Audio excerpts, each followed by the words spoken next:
Olá, tudo bem? Bem-vindos ao canal da Filme com LED. O episódio de hoje a gente vai falar do Forza 500 watts da Nanlite. Para falar do Forza, uma luzinha para valorizar o produto. Forza 500 watts. Ela é do universo monolight. Monolight é LED, não é um Fresnel. Ele tem como característica o cold LED, que emite luz apenas para frente. O engate da Boyles, que recebe vários acessórios, vários modificadores. O que acompanha o produto é essa panela. A panela transforma ele num refletor pronto para usar. Rebater num isopor, rebater numa parede, rebater num pano branco ou passar por uma difusão, pode usar só essa panela aqui que ele está resolvido. Quanto à usabilidade, ele vem com um cabo, um multicabo, que a gente conecta no refletor, no controle. Existe um clique que precisa fazer, que aí a gente sabe que o cabo está conectado corretamente. Agora a gente precisa da alimentação, vamos falar da energia. Ela opera com duas baterias V-mount, só que são duas baterias 26 volts. E aqui mora o problema. Antes de começar a gravar o vídeo, eu fiz um corre nas locadoras aqui em São Paulo para ver se alguém já está com bateria 26 volts e a resposta foi negativa. Bateria 26 volts ainda não está disponível no Brasil, talvez logo mais estejam. Elas são caras para fazer aquisição, elas só viajam de navio, assim como as 14.8 também, é questão de segurança, de amperagem. Então se você colocar duas baterias de câmera 14.8 aqui, elas vão conectar, vão encaixar e não vai acontecer nada. Ela não fornece a energia suficiente, a amperagem suficiente.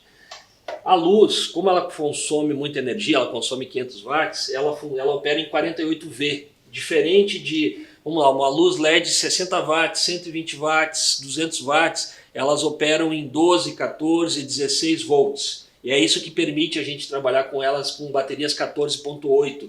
Às vezes o de 300 watts, a gente põe duas baterias de 14.8, ela liga. O resto é uma bateria só que ele também liga. Agora aqui não dá, aqui tem que começar com duas de 26 volts. Então a gente tem que usar a fonte, que vai converter os 110 volts da residência para 48 volts do controle e da cabeça de luz. Como se sabe, na sequência tem o vídeo legendado do Andrew Locke, que é o review completo dessa luz, um review mais demorado, mais detalhado. Eu faço essa apresentação, mais ou menos o que compõe o kit, e aí a gente vem com o vídeo do Andrew Locke. Quanto à usabilidade, ele ainda vem com um acessório, um engate para tripé, para dar mais segurança. Aqui, ok. Agora eu posso movimentar com o tripé e a gente pode deixar o controle mais próximo da cabeça, evitando que o cabo fique muito torto, muito esticado, muito no limite, tá? O cabo, conforme ele for usando, muito esticado, ele vai rompendo, ele vai quebrando com o tempo. Então, em algum dia, em algum momento, em algum set, em alguma produção, alguém vai mexer no cabo e a luz vai desligar.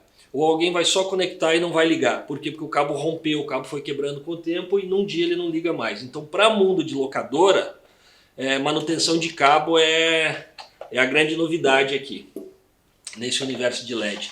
Para o usuário final vai demorar um pouco mais, porque é só um cara usando, só um profissional, fotógrafo, videomaker usando, mas na locadora quebra mais rápido os cabos. Quanto à durabilidade, assim, são equipamentos de plástico, uma grande parte deles de plástico. A gente vive aí essa era da obsolescência programada, então mesmo as coisas de alto nível, de alta performance, elas estão vindo para estragar. É a lógica, né, dessa era do plástico e da tecnologia que a gente vive. Então esse cara aqui mesmo, ele já teve problemas. Aqui atrás, os engates V-Lock, eles são de plástico, já quebrou. Faz a reposição, não é uma dificuldade. Esse suporte aqui, que segura o yoke, que faz esse movimento de basco, ele já espanou completamente. Ele era uma peça de plástico com uma porca com liga de alumínio.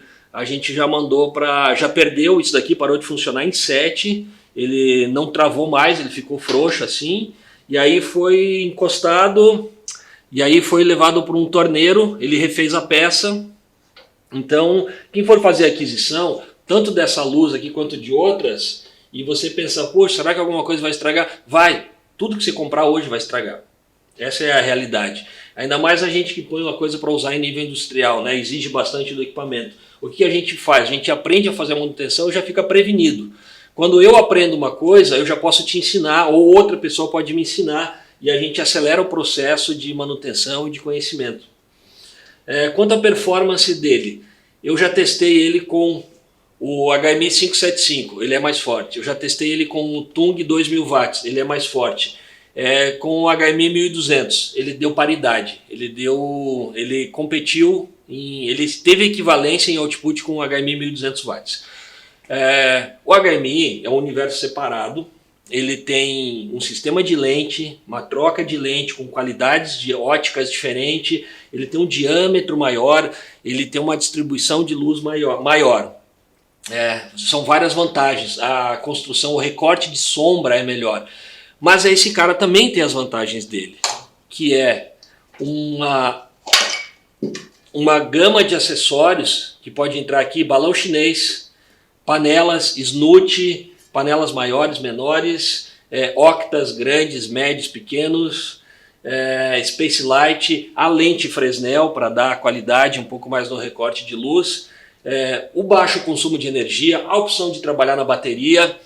Ele tem as vantagens dele no universo dele. A qualidade da luz é boa, a qualidade da cor da luz é boa, e com 500 watts ele entrega muito, ele entrega a mesma coisa que o 1200. Então, assim, já está dita aí qual é a grande vantagem dele. E assim, tenta fazer isso com 1200 watts. Beleza? Daí você me conta depois como é que é. Não desmerecendo e não eliminando o uso do 1200 watts do HMI, tá? Ele vai continuar sendo usado, vai continuar sendo pedido, mas entramos numa nova era e essa era tem qualidade, tá? Agora a gente vai assistir o vídeo do Andrew Locke com um review mais completo sobre essa luz aqui. Eu vou deixar vocês então. Abraço, obrigado, até a próxima. Hi everybody and welcome to another Gaffer in Gear. Today we're going to do a very quick follow-up on my review about 6 months ago on the Nanlite Forza 500, and we're also going to take a look at the Fresnel mount.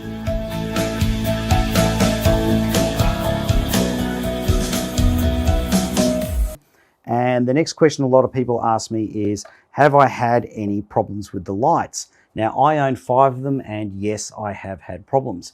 Now to put that into some perspective, I have problems with every single brand of light I buy because I'm an industrial user. I flog the gear. So problems I've had with these, one problem I've had is, pretty much I've only had the one problem actually, is one of the cooling fans had a bad bearing in it. So the fan got a bit loud after about 6 hours of continuous runtime. That's about the only fault I've had. The other problem I've had is if you're running them and you're tilting them up, say bouncing it off a roof, if you get a moth fly and land into it, they burn into the protective coating over the cob. So be very cautious using these pointing upwards when you've got moths around. That's about it. Oh yes, another fault, not a fault, but it is possible for people not to plug this cable in properly, just to have it sitting very loosely contacted. And if they do that, basically the light can turn on, but the fan doesn't operate. So the unit will eventually shut down when it overheats, the thermostat will kick in. But I tell you what, you could fry an egg up here. So that's something to watch out for. Make sure you hear the click when you plug it in. But apart from those things, that's it. It's been a pretty dependable unit. And these are a workhorse, man. I flog these. All right, so now let's get into talking about the Fresnel mount. And the first thing a lot of you are going to notice is that it is humongous. It's quite big. Now, a lot of Bowens mount Fresnels are quite tiny. And here's the problem with a tiny lens.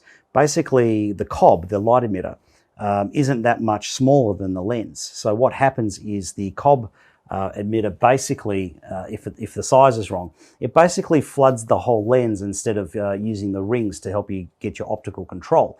So with units like that, basically all they can do is basically act like an intensifier, basically give you more light level. And if you spot them up, they give you a circle on your background. That's basically all they do. Whereas a unit like this, where you've got the cob, the correct size in relation to the lens, actually gives you some focal control. So what I mean by that is, I'll just turn around, here we go, is I've actually got barn door control with this. I can barn door slash, okay? So that's something you can't do with a lot of other Bowens mount Fresnels. So in terms of the optical qualities that you get here, I would compare this pretty much to a 1.2K HMI Fresnel. I think that's a really, really good unit as an example. Number one is the brightness. This is actually brighter than a 1.2K HMI Fresnel. We're not talking too much brighter, maybe about somewhere like 6-12%. I can't give you an exact comparison because when I got a prototype lens in to have a look at, the first thing I did was I sold my HMI Fresnels. I got rid of them real quick because this was brighter.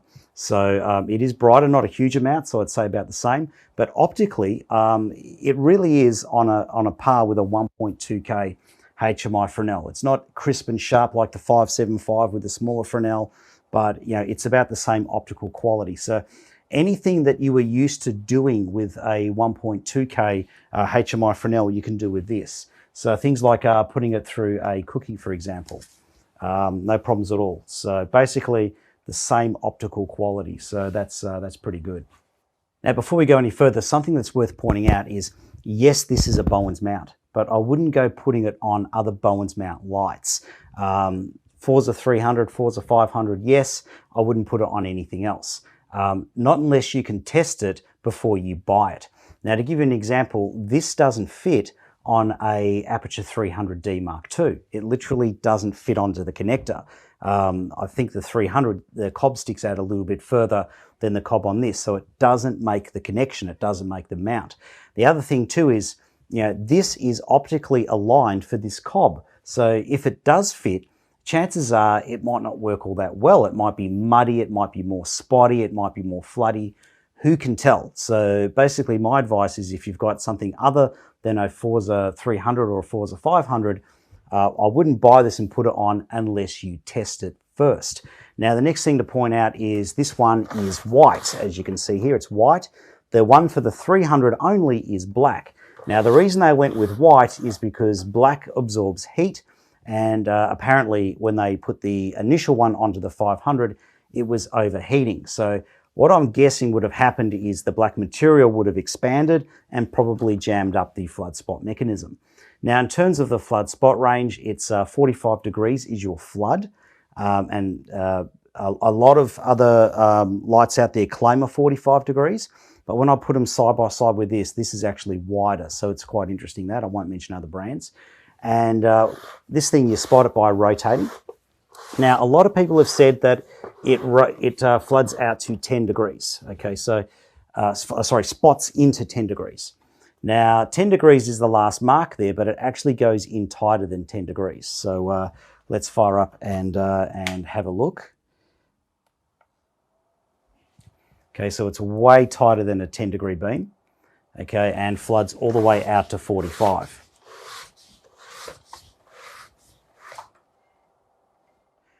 All right, so let's give you some stats on this thing. Okay, so the lens increases the light output from the cob by 2.4 times. Okay, so if you've got this as a raw cob and then put the Fresnel on, you get 2.4 times more light.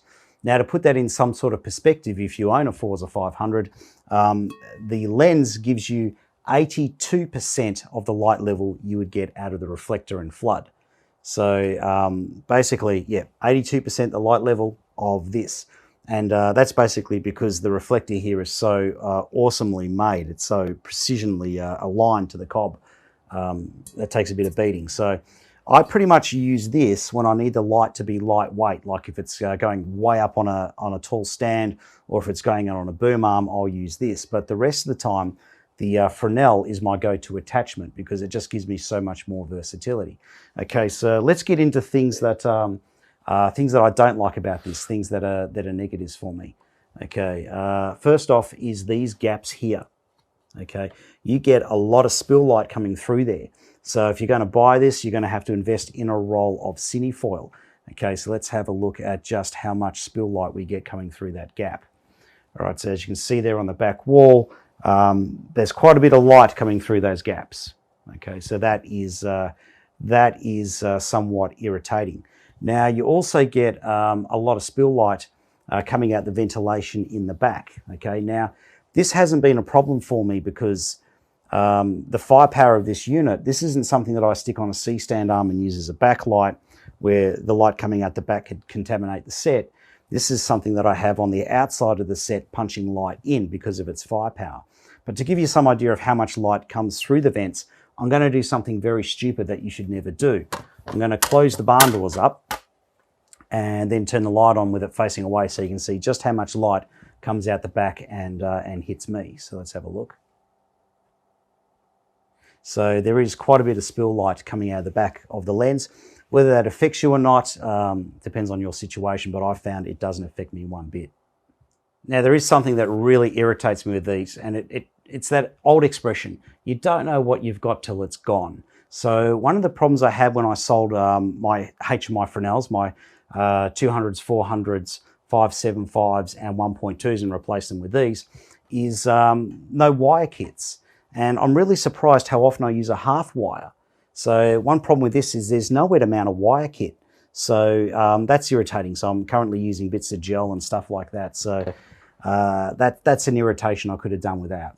Okay, now let's get into having a look at the optical quality. So first off, I'll box it in and have a look at stray light coming off the beam. So we do have a bit. So the same as you would with a HMI Fresnel or a HMI tungsten. So I've got the beam that's direct beam on the light stand there, but if I take it just off, you'll see we've got two shadows. So one shadow, the harder shadow is from the lens itself, and the second shadow, the softer shadow, is a reflection off the barn doors. Now let's have a look at the beam. Okay, so I'll get right on the edge of the beam. So right on the edge of the beam there where the reflection, the shadow of the stand is, there is a bit of CCT fringing, so that's pretty normal on HMIs, so that still happens on these. But as you can see, the shadow consistency is pretty even throughout the beam.